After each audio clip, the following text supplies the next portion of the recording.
Starting with the Daily Wire report, President Joe Biden ginned up racial tensions at the graduation, because we need more of those, at the graduation ceremony for Harvard University on Saturday, claiming that America's greatest threat comes in the form of white supremacy. Biden gave the commencement address for the historically black college and university at Capital One Arena in Washington, D.C., and we have a nice little clip of that. Let's check it out. To stand up against the poison of white supremacy, as I did my inaugural address, to single out as the most dangerous terrorist threat to our homeland is white supremacy.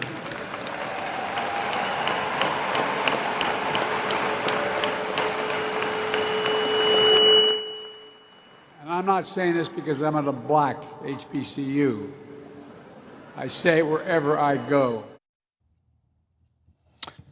Greatest threat to the homeland is white supremacy, he says. Greatest threat. It's not guys like Jordan Neely that are walking around in our cities and randomly assaulting and killing people. I mean, that's happening every single day. Every single day in this country, there are people being randomly killed and assaulted and accosted as they're walking down the street or sitting on trains or doing anything else. Every single day. Every day there are gas station clerks that end up trembling on their knees on the ground, begging for their lives when a gun-toting criminal comes in to rob them. That happens every day also. Every day there are people sitting at stoplights. They look over, they got a gun stuffed in their face, and they're getting dragged out of their own car and possibly killed in the process by some nihilistic, empty person, no regard for human life at all, and will happily kill you over a few dollars or a car or something. That's happening every single day. And in almost none of those cases are they white supremacists who are perpetrating these crimes. Almost none of them. It's so rare that a white supremacist does something like this that anytime, every single day, if you hear a story about someone being randomly shot or killed, you could just immediately assume. You can make some assumptions about the perpetrator, and none of them should be that he's a white supremacist.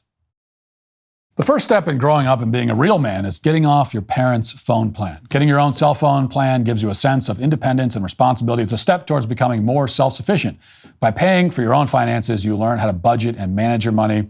There are a ton of cell phone providers out there. Unfortunately, most of them want to lock you into horrific contracts and will tack on hidden fees at any chance they get. That's why I'm a huge fan of PureTalk. There are no contracts, no hassle. You can cancel at any time. PureTalk is also giving you the free 5G Samsung Galaxy phone whenever you sign up for the $55 per month unlimited plan plus hotspot today. They use the same nationwide network as major carriers, so you get the same coverage. Everything is exactly the same as far as you're concerned, but you get a much better service with PureTalk. It's so easy to switch over. You can make the switch, keep your cell phone, keep your phone number, and do it very quickly. With their U.S. customer service team, you can make the switch in as little as 10 minutes. PureTalk is so sure you're going to love your service. They're backing it up with a 100% money-back guarantee. You don't see that everywhere.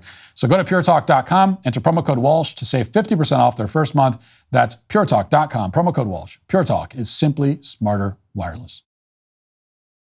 But Biden says they're the greatest threat. DHS Secretary Mayorkas was interviewed shortly after the speech, and he concurred. The president yesterday at his commencement address for the Howard University graduates called white supremacy the major domestic terror threat in this country. Is that correct? It tragically is. You know, in the terrorism context, domestic violent extremism is our greatest threat right now. Individuals driven to violence because of ideologies of hate, anti-government sentiments, false narratives, personal grievances, and the like. And regrettably, we have seen a rise in white supremacy. Anti-government sentiments, yeah, those, because that's the thing that they're really worried about. That's the kind of quiet part out loud aspect of this, where they're really worried about are those anti-government sentiments. And they want to tie quote-unquote anti-government sentiment to white supremacy. So if you have if you have anti-government sentiments, then you're a white supremacist. which makes most of us white supremacists, because there are a lot of reasons to have anti-government sentiments about this particular government. And when I say this government, I mean the one that we've had for a long time. A lot of reasons to have negative sentiments about the powers that be, which makes you a white supremacist. Unless, of course, your anti-government sentiment is focused entirely on local police departments who you say should be defunded and wiped out so that you can carry on committing all the crimes that you want. They're not worried about that kind of anti-government sentiment. So the anti-government sentiment that drives mobs of people to invade a police station in Minneapolis, for example, and burn it to the ground, okay? Or drives people to set federal courthouses on fire. They're not worried about those anti-government sentiments. Those are okay. Those are understandable. Those are just people who are hungry and want some bread, and this is the only way they know how to do it.